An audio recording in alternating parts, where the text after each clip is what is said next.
నమస్తే టిఆర్ నిజాం, నేను మీ రమేష్. ఇంకో వార్త దానికి సంబంధించి ఈ సాక్షిలో ఒక వార్త ఇచ్చిండ్రు.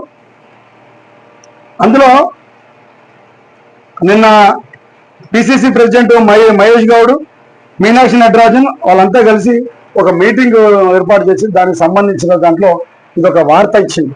కాంగ్రెస్ పార్టీ ఒక మంచి నిర్ణయం తీసుకున్నదని చెప్పేసి అనుకుంటాను. ఏంటంటే ఇంతకుముందు కాంగ్రెస్ పార్టీలు అంతా ఇక వయసు అయిపోయిన వాళ్ళు వాళ్ళతో మొత్తం వ్యవస్థ అంతా ఇబ్బందులు ఉంటాయి అని చెప్పే సందర్భాలు ఉంటాయి. కానీ ఇప్పుడు మాత్రం 65 ఏళ్ళు దాటితే మాత్రం వాళ్ళకు పదవి ఉండదు అని చెప్పేసి వాళ్ళు ఒక నిర్ణయానికి వచ్చింది.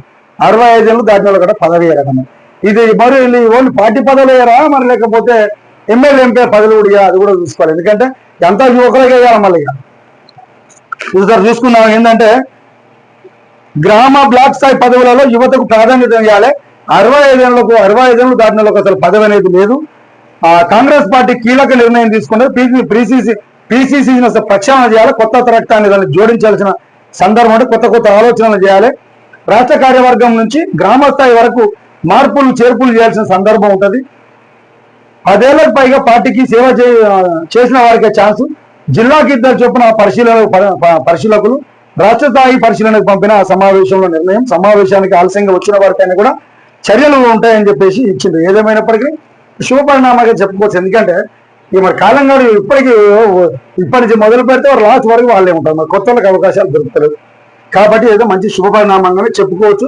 మరి ఇప్పటికైనా కాంగ్రెస్ పార్టీలో మరి నూతన ఉత్తేజంతో పార్టీ వెలిగిపోతుందా చూడాల్సిన సందర్భం ఉంటుంది. ఇంకోటి పాపం దళారులు రైతులే దోపిడీ చేస్తాడట. ఊళ్ళల్లో దళారులే దోపిడీ చేసి ఇది చూడమ్మా ఎంత పెద్ద కథ అంటే పత్తిని కొనుక్కోవడానికి సిసిఐ అనేది ఒక సంస్థ ఉన్నది. ఆ సంస్థ పాపం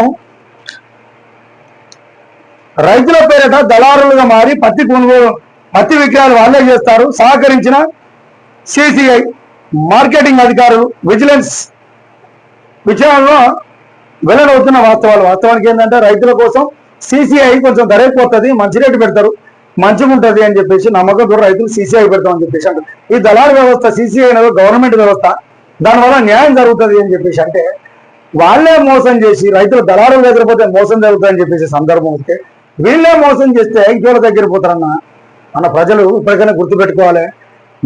ఇప్పుడు న్యాయం చేసేవాడే మోసం చేస్తే ఎవరి దగ్గర పోతారు, ఏం చెప్పుకుంటారు? విజిలెన్స్ దాంట్లో మాత్రం ఇలాంటి వాళ్ళని మాత్రం ఉపేక్షించకుండా చర్యలు తీసుకోవాలి. ఎందుకంటే రైతులకు న్యాయం చేయాలి. 6 కాలం కష్టపడి భార్య పిల్లలు చెమటోడ్చి రక్తం ఓడ్చి కనీసం మంచి తిండి తినక, మంచి నీడకుండక, మంచి బట్టలు కడక, ఎప్పుడు పొద్దుగా లేక శనగపడి చచ్చిపోతారు.